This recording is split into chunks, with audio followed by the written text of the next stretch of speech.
Tiene la palabra el diputado Pablo Tonelli. Gracias, presidenta. Como dije ayer en el plenario de comisiones, nos hubiera gustado discutir estas iniciativas con el tiempo y con las formalidades adecuadas, las previstas en el reglamento, básicamente, y no a los empujones y a las apuradas como nos obliga el Frente para la Victoria. Pero bueno, a pesar de la premura y de los empujones, igual damos el debate. El núcleo, el corazón de estas tres iniciativas que hoy discutimos es la llamada Ley de Abastecimiento, a la cual ahora se le quiere dar otro nombre más rimbombante, pero que en definitiva todos conocemos como Ley de Abastecimiento. Y la Ley de Abastecimiento es una ley que atrasa más de 50 años. Atrasaba ya en 1974 cuando fue sancionada en su versión original. Porque es una ley que parte de una visión superada, de acuerdo con la cual los privados son malos y el Estado es bueno, los privados siempre actúan equivocadamente y el Estado, en cambio, no se equivoca nunca, y el único capaz de hacer el bien es el Estado. Y la verdad que las cosas no son ni tan sencillas ni tan claras en la vida real. A veces los privados hacen las cosas bien y a veces el Estado hace las cosas mal. Y si hace falta un ejemplo, este proyecto de ley es el mejor para demostrar que el Estado a veces hace las cosas mal. La regulación que se pretende establecer al revivir a la Ley de Abastecimiento es una regulación tan intensa de los derechos individuales que solo se justificaría en situaciones extremadamente excepcionales, en una situación de guerra, ante un cataclismo, pero no en una situación de normalidad, como la que el país vive, de acuerdo con lo que las autoridades nos señalan permanentemente, y ayer, sin ir más lejos, nos recordó el ministro de Economía. En una situación de normalidad, la excesiva atribución de facultades al Estado para intervenir en la vida de las personas privadas y avasallar sus derechos no es justificable ni es razonable. La ley, en definitiva, es una gran delegación de facultades que el Congreso le haría al secretario de Comercio. Fíjese, si no, por ejemplo, lo que dice el artículo 2 del proyecto, al modificar el artículo 2 de la ley, que le atribuye a la Secretaría de Comercio o a la autoridad de aplicación la atribución de dictar normas reglamentarias que rijan la comercialización, intermediación, distribución o producción. Parece un inciso del artículo 75 de la Constitución. Es decir, parece un inciso del artículo de la Constitución que fija las atribuciones del Congreso. La verdad que poco trabajo vamos a tener después de esto. Pero todavía, si hiciera falta algo más, el artículo 12 del proyecto, al regular el nuevo artículo 15 de la Ley de Abastecimiento, dice que la autoridad de aplicación, o sea, la Secretaría de Comercio, tendrá la facultad de dictar las normas complementarias que fueren menester para su cumplimiento. Es decir, realmente estamos transfiriendo buena parte de nuestras atribuciones a la Secretaría de Comercio. El problema es que esta enorme delegación, que en 1974 era discutible, e inclusive había opiniones divididas en la doctrina, había decisiones divididas en la jurisprudencia, porque en oportunidades, en algunos casos se había reconocido la validez de ciertas delegaciones y en otros no. El problema es que esa discusión se terminó en 1994, cuando se reformó la Constitución y se sancionó el actual artículo 76 de la Constitución, que ya ha sido citado varias veces a lo largo de este debate por otros diputados. Ese artículo 76 prohíbe la delegación de facultades legislativas en el Poder Ejecutivo, que es lo que estamos haciendo, de acuerdo con el proyecto que he leído. Y si bien establece la posibilidad excepcional de sí decidir una delegación a favor del Poder Ejecutivo, lo hace a condición de que se cumplan 3 requisitos, que son una previa declaración de emergencia, que se fije un plazo para el ejercicio de la delegación legislativa y que el Congreso establezca las bases de la delegación, es decir, los límites dentro de los cuales va a actuar el delegado. En este caso, empezamos por no tener declaración de emergencia alguna, por el contrario, según los funcionarios del gobierno, todo está fenomenalmente bien en el país. Tampoco hay plazo para el ejercicio y mucho menos hay base para la delegación. La delegación es amplísima, como acaba de quedar claro. Si a esto le agregamos que los tribunales del país, empezando por la Corte Suprema, desde 1994 y debido a la reforma constitucional y a la incorporación del artículo 76, aplican un criterio restrictivo respecto de la posibilidad de realizar esas delegaciones a favor del Poder Ejecutivo, no podemos más que concluir que esta enorme delegación que contiene el proyecto de ley es claramente inconstitucional. Inclusive, si recurriéramos a la doctrina de la policía de emergencia y no necesariamente a la de la delegación de facultades, es cierto que en ocasiones se ha reconocido al Poder Ejecutivo la atribución de afrontar emergencias mediante un reforzamiento de sus atribuciones y de sus facultades y aún utilizando facultades que en principio son propias del Congreso. Pero nuevamente, eso solo es admisible y concebible en una situación de emergencia, que además debe ser declarada por el Congreso, y aquí no hay tal cosa.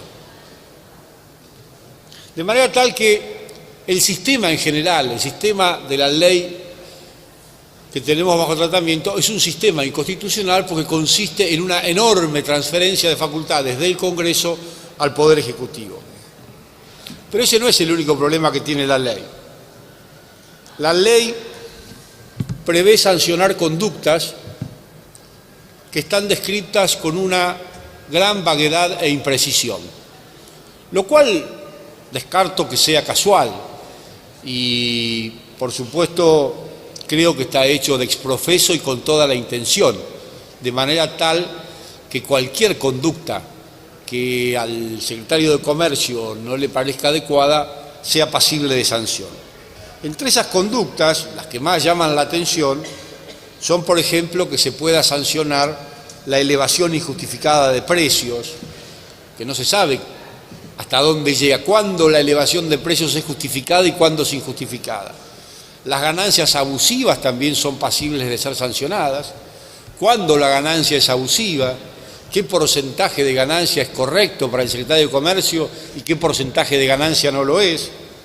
La intermediación innecesaria también es abusiva, también es pasible de sanción. El acaparamiento, ¿hasta qué punto es lícito formar stock y a partir de qué punto de la formación de stock se convierte en acaparamiento? Nada dice la ley, ninguna pauta da para que haya al menos una cierta previsibilidad en lo que podría constituir la aplicación de la ley. Pero respecto de las sanciones hay un punto que es todavía más grave. Los artículos 3º y 4º del proyecto, que vendrían a ser los artículos 4º y 5º de la ley, contemplan o prevén conductas pasibles de sanciones y las consiguientes sanciones para esas conductas. Y esa previsión guarda una enorme semejanza, es casi igual a la previsión del artículo 304 del Código Penal. Son muy semejantes. La gran diferencia, Presidenta, la gran diferencia es que en el caso del Código Penal, las sanciones las aplica un juez penal en el marco de un juicio que se desarrolla con todas las garantías del debido proceso. En cambio, en el caso de estos artículos, las sanciones las va a aplicar el secretario de Comercio a su arbitrio y antojo, sin debido proceso. Esa es la gran diferencia. Estamos hablando de lo mismo. Las sanciones son iguales, las conductas punibles son las mismas. La diferencia es que no va a intervenir un juez penal con la posibilidad de apelar y de todo lo que ello implica cuando se aplica la garantía del debido proceso, sino que las va a aplicar el secretario de Comercio, este jovencito que ayer nos visitó y dijo 4 macanas. El proyecto también, curiosamente, prevé la reincidencia para agravar las sanciones a quienes incurran en las conductas esas que va a castigar el secretario de Comercio. Resulta que en el proyecto de Código Penal el oficialismo estaba en desacuerdo con la reincidencia y la excluyó. Ahora, para castigar productores y empresarios, les parece adecuado prever la reincidencia. A tal punto llega el exceso de atribuciones que se prevé el comiso, siempre por decisión del secretario de Comercio, por supuesto, el comiso de mercadería sin ningún tipo de indemnización, de expropiación y bajo la sola decisión y justificación del secretario de Comercio. Las multas que el proyecto prevé son altísimas, de montos tan importantes que seguramente en más de un caso podrían servir para mandar a la quiebra a un productor o a un empresario. Con un agravante, y es que si bien pueden ser apeladas, para poder apelarlas hay que primero pagarlas las multas. Y esto implica un claro retroceso respecto del texto original de la Ley de Abastecimiento, que según nos decía hoy la miembro informante había sido morigerada y atenuada. En este caso es exactamente al revés, porque la versión original de la Ley de Abastecimiento prevé que las multas pueden ser apeladas aún sin ser pagadas en caso de que se ofrezca una caución o una garantía suficientes. En esta nueva versión de la ley no es posible apelar las multas si no se las paga primero. Dado el carácter sancionatorio de las multas, no es razonable aplicar el principio del solve et repete que sí se aplica en materia tributaria, porque en materia tributaria la justificación para aplicar ese principio del solve et repete es que el Estado necesita que los tributos se paguen y se recauden regularmente para funcionar adecuadamente. Pero eso ocurre con los tributos, no con las multas. La multa es una sanción, es una pena. Es como si ante la posible comisión de un delito a un delincuente le dijéramos, mire, primero cumpla la condena, después le hacemos el juicio a ver qué tal resulta. Esto es lo mismo. Es una muestra más del disparate que implica esta ley. El tema, en definitiva, es que el proyecto de ley, tanto el de la Ley de Abastecimiento como los otros dos proyectos, no están dirigidos a garantizar los derechos de los consumidores como nos quiere hacer creer el oficialismo. La verdad que el objetivo de las leyes es bien distinto. De todas maneras, antes de referirme a los verdaderos propósitos de las iniciativas, quiero decir algo sobre el proyecto de ley que crea un nuevo fuero judicial de relaciones de consumo. Crea un fuero judicial de relaciones de consumo para la capital federal, un fuero ordinario para que actúe en la ciudad autónoma de Buenos Aires. El Congreso no tiene competencia para crear un fuero ordinario en la ciudad autónoma de Buenos Aires, porque la ciudad de Buenos Aires es autónoma y, de acuerdo con el artículo 129 de la Constitución, tiene autonomía de jurisdicción y de legislación. Por lo tanto, para crear un fuero ordinario en la ciudad autónoma de Buenos Aires es necesario que la legislatura de la ciudad de Buenos Aires sancione la ley correspondiente y no el Congreso. El Congreso no tiene atribuciones para crear un fuero ordinario en la ciudad de Buenos Aires, como no la tiene para crear un fuero ordinario en ninguna provincia del país. El Congreso podría sí crear juzgados federales, pero no juzgados nacionales, que son los juzgados ordinarios de la ciudad autónoma de Buenos Aires. También en este punto la inconstitucionalidad del proyecto es manifiesta y grave. Para concluir y darle tiempo a mis colegas de bloque, quiero entonces retomar lo que decía antes y expresar cuál es, desde nuestro punto de vista, el verdadero propósito y objetivo de la ley. El verdadero propósito y objetivo de la ley, desde nuestro punto de vista, es disciplinar y amedrentar empresarios y productores.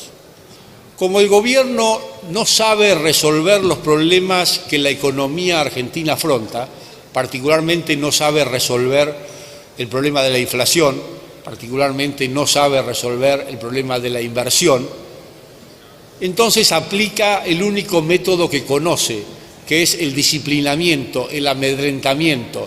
Esta es una ley que está pensada para apretar empresarios y productores. Perdón por el uso del término, pero es el que me parece más adecuado y más correcto para describir el verdadero objeto y propósito de la ley. Una prueba de ello es que los empresarios pyme dijeron de todo de la ley, hasta que los excluyeron. Cuando los excluyeron, al contrario, les pareció fenómeno. Claro, porque a ellos ya no les iba a ser aplicada. Pero cuando tuvieron dudas y pensaron que a ellos les iba a ser aplicada, dijeron cosas mucho peores de las que he dicho yo de la ley. En definitiva, no coincidimos ni con el método de la ley, ni con la orientación de la ley, ni mucho menos con el propósito de la ley, que es un propósito espurio. Lo que el gobierno debería hacer, en vez de enviar estas iniciativas a la Cámara, es afrontar de verdad y con la dedicación que ello merece los verdaderos problemas del país. Siempre decimos, y lo hacemos todos los meses cuando vamos a conocer el índice de incremento de los precios del denominado índice Congreso, que estamos a disposición del gobierno para ayudarlo a elaborar y a poner en práctica un plan antiinflacionario, un verdadero plan económico. Eso es lo que tiene que hacer el gobierno y no mandar estos proyectos de ley al Congreso. Muchas gracias, presidenta. Gracias, diputado.